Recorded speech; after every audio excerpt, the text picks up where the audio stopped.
Bonjour à tous, on se retrouve dans une nouvelle vidéo aujourd'hui, quelques semaines après la dernière, où voilà, ça allait pas fort, hein. Là maintenant l'objectif c'est de se reprendre en main, parce que c'est pas possible de rester comme ça. Donc la dernière vidéo ça va un peu mieux, Marvin a commencé son travail, voilà ça se passe plutôt bien. Moi du coup la journée je suis toute seule, le fait aussi d'être toute seule, en vrai, ça me motive à faire des choses, donc je bouge plus que quand Marvin était là. Alors, ça va mieux, mais c'est quand même fluctuant. C'est-à-dire qu'il y a quand même des jours où je me lève, il y a zéro motivation, envie de rien. Et puis des fois, ça va me prendre dans l'après-midi, hop, petit coup de motivation et je vais me lancer à faire plein de choses. D'autres jours où dès le matin, je me lève, je suis au taquet. D'autres jours où c'est toute la journée un peu coup-ci, coup-ça. Enfin voilà, ça dépend vraiment. En vrai, j'y vais à mon rythme. C'est-à-dire que j'essaye de m'écouter, mais en même temps pas trop. Parce qu'il y a des fois, si je m'écoutais, je resterais dans le lit toute la journée. Donc, dans ces moments-là, j'essaie quand même de me bouger un peu gentiment, mais pour quand même essayer de faire des choses. Du coup, je me suis donné, on va dire, 3 grands objectifs pour les 3 prochains mois. Pourquoi 3 mois? Parce que Marvin, son travail, c'est pour minimum 3 mois. Donc, on sait qu'on sera ici jusqu'à fin mai, début juin. Alors, là, c'est la moi du montage. Petite précision. Depuis que j'ai tourné la vidéo, il y a eu des petits changements. On va peut-être pas rester là 3 mois. En fait, tout dépend de si on vend le van et quand est-ce qu'on le vend. Donc, je retire cette période de faire ces 3 objectifs sur 3 mois. Dans tous les cas, ça change rien au reste de la vidéo et à ce que je dis, mais ce sera pas forcément 3 mois, ce sera le temps qu'on reste en Nouvelle-Zélande et après on verra ce qu'on fait. Moi je ne pense pas que je vais prendre un travail ici en Nouvelle-Zélande, je fais déjà mon travail pour la France. Voilà, donc j'ai envie de profiter de ce temps pour vraiment prendre du temps pour moi et faire des choses que d'habitude je ne fais pas quoi. Donc, premier objectif, c'est reprendre l'activité physique. Et quand je dis activité physique, c'est pas sport, c'est pas aller 3 fois à la salle, faire à fond du sport, etc. C'est juste bouger. C'est-à-dire que je me donne pas d'objectif déjà de poids, de corps ou quoi, parce que j'ai pas de problème avec mon poids, mon corps. C'est juste histoire de me forcer à bouger, à sortir de la chambre, du lit et en fait à pas rester trop sédentaire quoi. Donc ça peut être par exemple des étirements. Pendant une demi-heure dans la journée, je vais m'étirer. En vrai, ça me fait un bien fou. Et pour les jours où je suis pas trop motivée, ça demande pas trop d'efforts.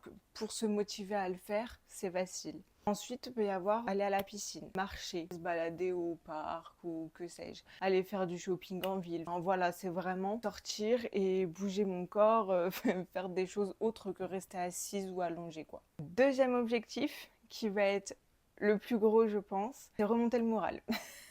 En y allant doucement à son rythme, mais quand même le faire. Pareil, en fait, il n'y a pas d'objectif vraiment quantifiable. Juste, j'ai envie que ce soit bien avec moi-même. Premier step, c'est j'ai pris rendez-vous avec une psychologue parce que je pense que ça fait bien longtemps qu'il y a des choses qu'il faut que je travaille et que à chaque fois je mets sous le tapis parce que c'est pas le moment, parce que pas envie, parce que là, c'est le moment. Je pense que tout ça, ça m'a rattrapé. Le fait d'être là, de rien faire, etc. C'est beaucoup plus enclin à l'introspection, etc. D'autant plus que, on va pas se mentir, j'ai aussi le budget de le faire. Donc, si l'argent que je gagne, je ne l'investis pas avant tout sur moi, ça ne sert à rien, quoi. Ensuite, c'est retrouver la motivation de faire des choses. Et ça rejoint ce que je disais tout à l'heure, c'est que de pas toujours trop s'écouter. Il faut trouver un juste milieu. Quand des fois c'est vraiment le down complet, et ben ok, on le prend et on passe la journée dans le lit si ça nous fait du bien. Par contre, il y a des jours où si c'est juste de la flemme, là j'essaye de quand même faire quelque chose, même si c'est genre une demi-heure d'étirement, aller cuisiner. Autre point, c'est faire des choses seule. Alors ça, c'est un gros point. Alors, c'est-à-dire que de manière générale, et je pense comme beaucoup de personnes en vrai, je suis pas toujours très à l'aise à faire des choses et surtout des nouvelles choses toute seule. Et donc, je me débrouille tout le temps pour y aller avec des amis, mon copain, mais rarement toute seule. Les seules fois où vraiment je me suis forcée, c'était pendant mon année de célibat. Parce qu'en fait, pas le choix, il y a un moment donné, t'es tout seul, donc tu vas pas t'empêcher de vivre non plus. Et en fait, je m'étais rendu compte que plus on fait des choses seul, plus on est à l'aise pour le faire, logique. Mais depuis que je suis en couple, c'est vrai que voilà, on fait aussi beaucoup de choses en couple, ce qui est totalement normal. J'ai un peu perdu cette habitude de faire des choses. Mais j'ai un peu perdu cette habitude de faire des mais j'ai un peu perdu cette habitude de faire des choses seule. Et du coup, ça me freine en fait. Des fois, j'ai pas envie de bouger du lit, mais je me dis, j'aimerais bien faire ça, mais toute seule, j'ai pas trop envie. Mais si quelqu'un me proposait de venir avec moi, j'irais sans aucun problème.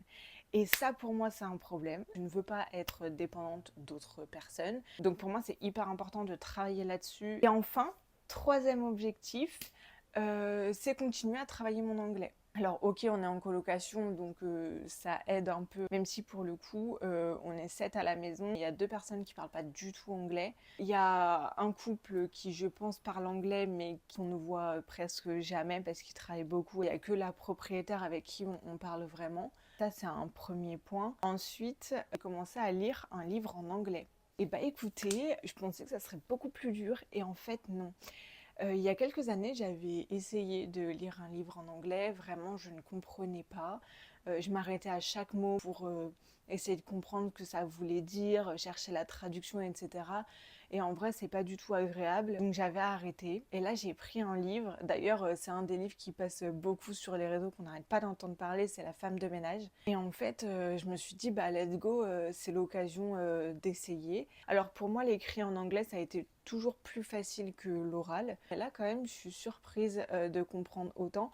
Alors, il y a toujours quelques mots que je comprends pas. Mais en fait, avec la liseuse, si j'appuie dessus, ça me donne la définition du mot en anglais du coup, mais ça me donne pas la traduction directement, ça me donne la définition. Et du coup, je trouve que pour apprendre un mot, c'est encore mieux parce que du coup, tu réfléchis vraiment à ce que ça peut être avec le contexte, la définition, etc.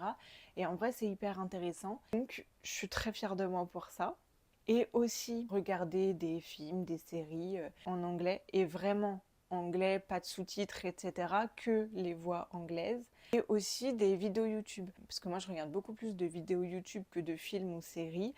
Et donc, j'ai commencé à regarder des youtubeurs anglais sur des sujets qui m'intéressent évidemment. Et donc, pareil, en fait, je me suis rendu compte que plus ça va et plus je comprends. Donc, on va continuer comme ça, en espérant que je progresse toujours plus. Donc ça, c'est pour mes 3 objectifs. Pour ce qui est du contenu, je vais faire aussi bien sur Instagram que sur YouTube, parce que déjà c'est 2 audiences totalement différentes, et je sais que parmi les personnes qui me regardent, il y a des personnes qui sont plus sur Instagram et d'autres qui ne sont pas du tout. Donc au moins ça fait 2 canaux de diffusion, et chacun choisit celui qu'il veut, ou les deux si ça intéresse. Ici sur YouTube, je pense qu'il y aura une vidéo par semaine le dimanche. Finalement, après réflexion, je pense que ce sera plutôt 2 vidéos par mois, publiées les dimanches. Sinon, ça risque de faire trop en charge de travail, comme c'était le cas pendant le road trip.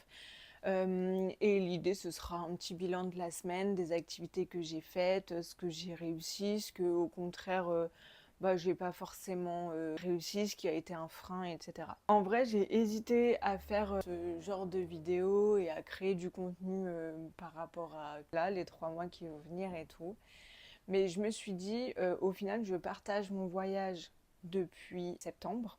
Et en fait, les voyages, c'est pas que des beaux paysages, des panoramas très instagrammables, c'est la belle vie, la van life, etc. Pas du tout. Il y a cette partie-là, mais il y a aussi des périodes de down, de remise en question, et ces périodes-là font partie du voyage. Si ça intéresse, regarde, ceux qui s'en foutent ne regardent pas. Et voilà, c'est tout. Du coup, je vous laisse là et on se retrouve la semaine prochaine pour le bilan de la première semaine. Ah, ciao!